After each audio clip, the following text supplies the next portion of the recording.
Hey folks, I'm Andre, also known as Medler. And I'm Paul, also known as Pabro. We're back with the final dev update of 2024. Today is November 8th. We just wanted to give you a warning. We will be talking about Arcane spoilers in our first section. So if you haven't finished the finale, skip to the time on the screen. Okay, spoiler disclaimer out of the way, let's take a moment to talk about Arcane. It's been such an amazing journey to watch the story play out. And like many of you, we're sad it's over. But don't worry, we do still have a few more things in store on the game side. When we got started on Season 1, we got to watch the champions in Arcane live out stories we'd already seen or knew a little bit of. Or in some cases, we got to really flesh out the backstory of some older champions. With Season 1, Caitlyn received a visual update to better align the game and the show. And for Season 2, we're doing something similar for Victor. And tomorrow, you'll see his update hit PBE. We're not pulling a Gangplank and disabling him because he's dead. Well, hold on. I think you're onto something with killing Gangplank and other characters. Okay. Anyway, we wanted to better represent his evolved, powered-up form we saw in Arcane, and the personality that goes along with it. Victor's update is primarily focused on updating his visuals, audio, and backstory. We want to showcase the striking evolution and changes you just saw him go through in the show. So we're going to keep the gameplay you know and love, with a slight change to his ultimate. The ult will still function largely the way it does now, but it'll get bigger with every kill until the ult is over.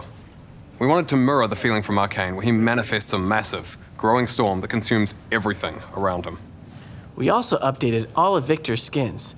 We do want to point out that because of the updates to Prototype Victor, his price will be increasing from 520 RP to 750 RP. So if you want to get him at the cheaper price, make sure you get it before his updates go live. All right? That's it for the Arcane spoilers. So right now, we'll hand things over to Steph and Chad to talk about seasons. Hey everyone, I'm Chad, aka McIver. I'm the seasons lead on League of Legends. And I'm Steph, aka 100 Piece Nuggets, or the cosmetics lead. In the last dev update, Medler and Pabro mentioned we're introducing thematic seasons. So today, we're here to talk more about what a season is, what to expect with the theme, and what the experience is going to be like both on and off the Rift. Over the years, we've fleshed out the world and regions of Runeterra, as well as various alternate universes like Star Guardian, High Noon, or Darkstar. We've highlighted these worlds in moments like summer events or narrative drops around champion releases. Now we want to take that immersion further with our new seasons. So next year, we're going to have 3 seasons, each around 8 patches long, where we're going to follow champions around different regions of Runeterra.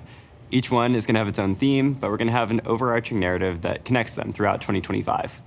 And each season's theme will be the anchor for most of the content going into the game as well. In the past, we've had these big releases like Swarm or Spirit of Hearthhome. They're super memorable and fun, but they're also not connected to a larger integrated moment. And in seasons, we want everything to connect together. That means things like gameplay updates, modes, mini games, and champions will mainly have a strong tie to the season's theme. We'll have a bunch of skins that celebrate that seasonal theme, but we'll also continue to invest in a wide variety of skin lines that are unrelated to the season as well. So expect to see cosmetics celebrating Lunar Revel or things like bees. Ultimately, our goal is to immerse you in the parts of the world that we're visiting from the moment you open the client to the moment you see the victory screen and everything in between. So enough tiptoeing around it. We know that you want to know what Season 1 is. So for our first ever season, we are headed to the land of strength and domination, Noxus. Hey everyone, I'm Riot Froxon, lead gameplay designer for League. And I'm Riot Oberon, project lead of the Summoner's Rift team. Next year, when you step onto the Rift, it'll look a little bit different than you're used to. We want seasons to be a way you can immerse yourself in League, especially once you load onto the Rift. So we have a preview of some of the updates you can expect in Season 1 of 2025. We're headed to everyone's favorite region of fierce fighters, cloak and dagger magic, and strength, above all. Prepare to be... decimated! Beyond the Noxian invasion of the map, we've also made some gameplay improvements and changes for next year. First, it wouldn't be a new season without an overhaul to the item system. Just kidding. But there are some Noxian-themed boot upgrades, but it's not as simple as picking them up from the shop. In fact, they come along with a new mechanic, Feats of Strength. There are 3 objectives that your team can claim throughout the game. First Blood, First Tower, and first 3 epic jungle monsters. If If your team is the first to complete 2 of these 3 objectives, so for example, First Blood and First Tower, your Tier 2 boots will transform into new versions with slightly better stats. You'll also get access to powerful Noxus-themed boots, which you can purchase as a final upgrade. We want feats of strength to celebrate early game successes without immediately snowballing the game out of control. We're experimenting with different types of power progression to see how it feels for a reward in the early game to open up more choices in the late game. We're also introducing Nexus turret respawning. An incredibly frustrating experience is just winning a late game teamfight only to lose your Nexus turrets. You kept the game alive, but at what cost? Now it feels like your team is doomed to hang around in your base for another 200 years, babysitting an open Nexus. To give your team a better chance at coming back from these situations, your Nexus turrets will now respawn after a set time once they're destroyed. Now, your team can rally for an epic comeback without having to worry about a backdoor cast-in. We're also adding some new minor runes to rebalance some of the vision-related options in the domination tree. Sixth Sense, Grizzly Memento, and Deep Ward.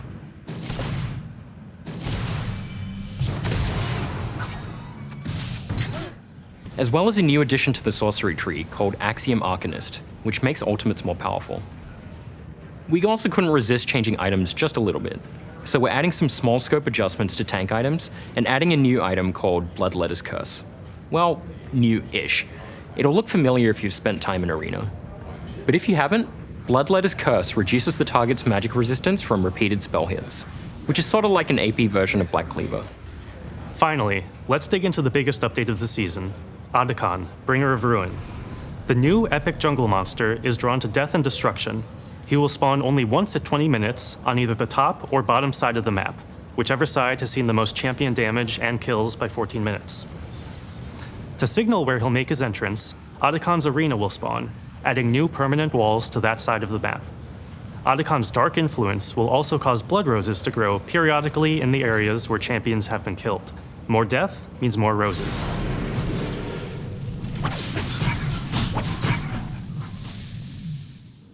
Blood roses drop bloody petals for your entire team, which stack any number of times and last through the entire game. For each petal collected, your whole team gains a small experience and power boost, so if you see one, grab it. Otacon has 2 forms, Ruinous and Voracious. Higher action games spawn Ruinous Otacon, who you might want to fight up close and personal to avoid his constricting rings of damage, which creates the perfect chance for an ace and a steal. Killing Ruinous Otacon grants bloody petals to the team who kills him and spawns a grove of blood roses in the area for anyone to collect. Voracious Otacon spawns in lower action games.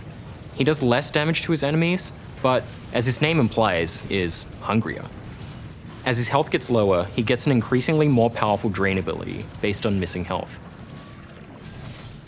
The team who takes down Voracious Otacon gets a one-time rebirth buff, similar to Guardian Angel. So now you really have a reason to force that team fight. We're introducing Otacon for a couple of reasons.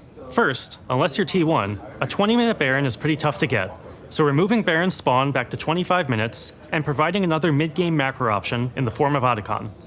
Second, based on how Otacon plays out each game, we hope to see more different and interesting game states in both mid and late game. And we feel that designing an objective whose spawn location, form, and rewards are decided by how you play should make each game of League feel more varied. Our goal is for every gameplay change to make League better. As we move to seasons, this remains the same, so these changes were designed for the long term. That said, we'll keep an eye on how they're landing and make adjustments if needed. But for now, Otacon and all the other updates are here to stay for good. We can't wait to see how these go as you start your climbs next year. As part of building seasons, we took a look at how rewards would be part of the overall seasonal experience.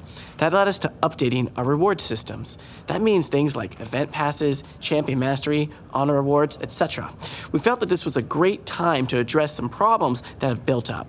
We're going to dive into those details, so bear with us.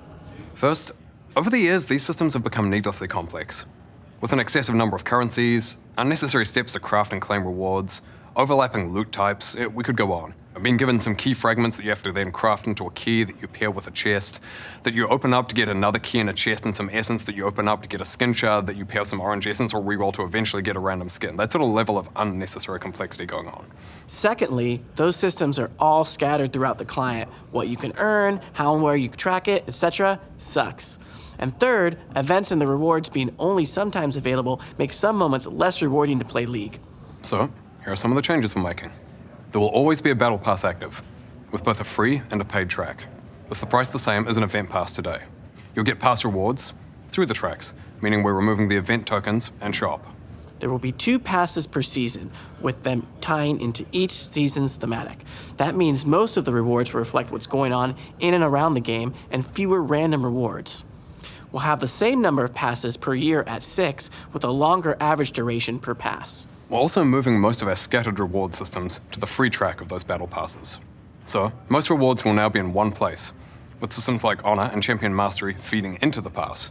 For example, having a high Honor level will give bonus to pass experience earned. You can earn 12 skins per year with the free pass. Half of these skins will be themed to the season you unlock them in. We'll also be simplifying the loot and crafting system. Orbs will always be available, so Masterwork chests, for example, will get phased out since they serve such a similar purpose. Overall, we want the pass to be the core vessel for how you track and earn rewards. If you choose to buy the paid version, we also want it to be very clear what you're getting and how to make the most of it. Now, these elements have a ton of moving parts to them. There's a lot more details than what we've talked about just here. We'll cover that all in the dev blog that's out right now. Switching gears a bit, I want to talk about another change for next year that isn't quite tied to seasons, but instead by feedback from all of you. Ranked resets. These have been a topic of a lot of conversation in recent years, particularly when it comes to feelings around how often you want to restart your climbs, how fast a climb should be, what feels rewarding versus what feels like a grind, etc. And looking back, we don't think 12 resets a year has been the right call for League. So, we're moving to 6 per year. Okay, just kidding. Please put down the pitchforks. We're going back to one large reset at the start of each year with no additional resets during the year. Rank system tuning in terms of the size of the January reset, the number of the games to climb on average, and other systems will be similar to the numbers we used back in 2022 and before. That said, there will still be 3 Victoria skins you can earn, 1 for each season.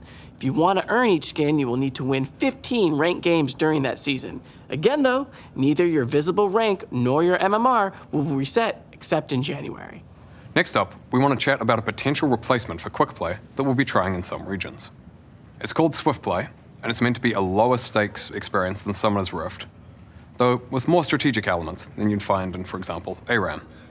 You'll still have the same core elements that you'd expect to find in a game of Summoner's Rift, farming, snowballing, team fighting for objectives, etc. But with added changes to keep all players more competitive, like ramping gold and XP as the game goes on. Those changes won't make it so you can suddenly jump ahead of your opponent if you're 0 and 10, but they will make it so that even if you're down, you're never completely out of the game.